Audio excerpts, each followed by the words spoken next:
There is a book on the table. It is a book on the table. There और it के द्वारा बनाए गए दोनों ही सेंटेंसेस सही हैं, लेकिन इनके मीनिंग्स में अंतर है और इस अंतर को समझने के लिए हमें देयर और इट के यूसेज को समझना होगा। तो आइए पहले बात करते हैं देयर की। देयर का इस्तेमाल हम तब करते हैं जब हमें बताना हो कि कोई चीज़ एग्जिस्ट करती है या फिर कोई घटना हो रही है या फिर होने वाली है या फिर हो चुकी है। देयर के बाद जो वर्ब आता है वो डिपेंड करेगा कि हम सिंगुलर नाउन के साथ डील कर रहे हैं या फिर प्लूरल नाउन के साथ, और अकॉर्डिंगली ही हम वर्ब को चुनेंगे। आइए कुछ एग्जाम्पल्स देख लेते हैं ताकि हम इसको बेहतर तरीके से समझ सकें। There is a big garden in our house. There are many trees in the garden. इन दोनों सेंटेंसेस में हम बताना चाहते हैं कि कोई चीज़ एग्जिस्ट करती है। There is an important meeting in the afternoon.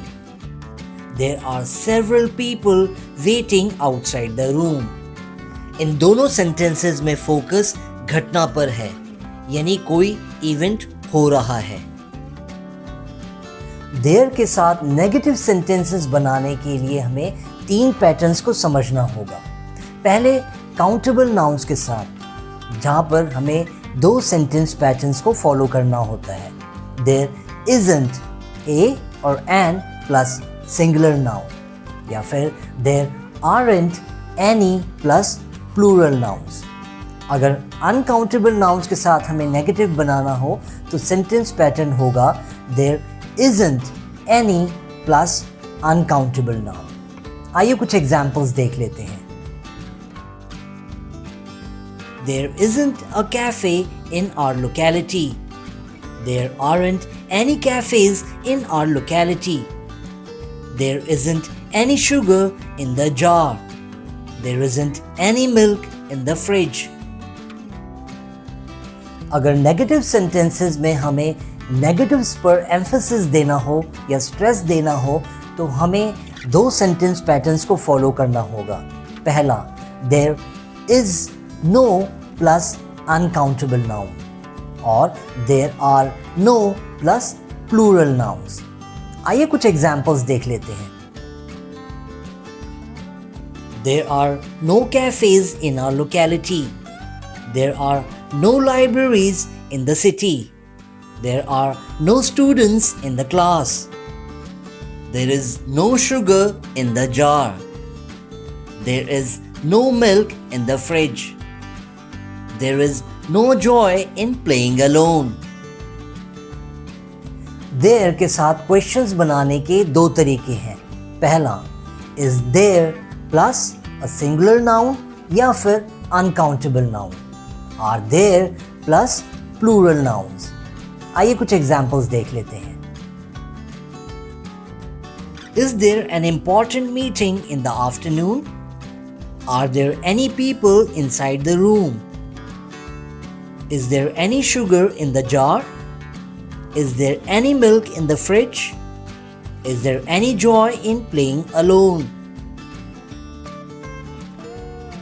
In questions का आंसर देने के लिए हम कह सकते हैं yes there is, no there isn't, या फिर yes there are, no there aren't।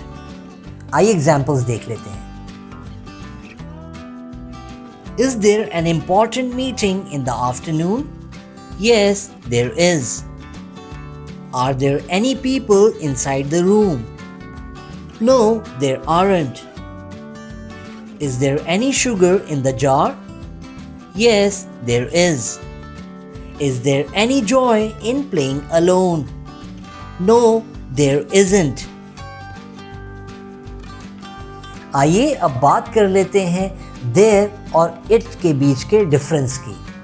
Starting में मैंने आपको बताया था कि देयर का इस्तेमाल हम करते हैं जब हमें बताना हो कि कोई चीज़ एग्जिस्ट करती है, लेकिन इट का इस्तेमाल हम तब करते हैं जब हमें किसी व्यक्ति या वस्तु जिसके बारे में हम बात कर रहे हों उसको आइडेंटिफाई करना हो। आइए हम कुछ एग्जाम्पल्स देखते हैं जहाँ पर देयर के साथ हम बताएंगे कि कोई चीज़ एग्जिस्ट करती है और इट के साथ हम बताएंगे कि वो चीज़ क्या है। There is something on the table. It's a book on the table. There's someone knocking on the door. It is Steve's mother. Was it Kelly who called us?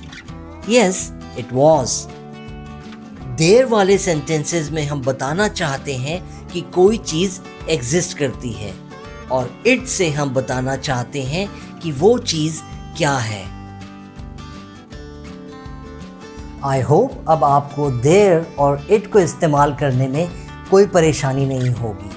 अगर आपको ऐसी ही ग्रामर टिप्स चाहिए या फिर डिटेल्ड लेसन्स चाहिए या फिर courses on various parts of speech, तो आप डाउनलोड कीजिए एनलाइवन इंग्लिश ऐप। मैं नए लेसन के साथ आपके साथ फिर हाजिर होऊंगा। तब तक के लिए कुछ नया करते रहिए, कुछ नया सीखते रहिए।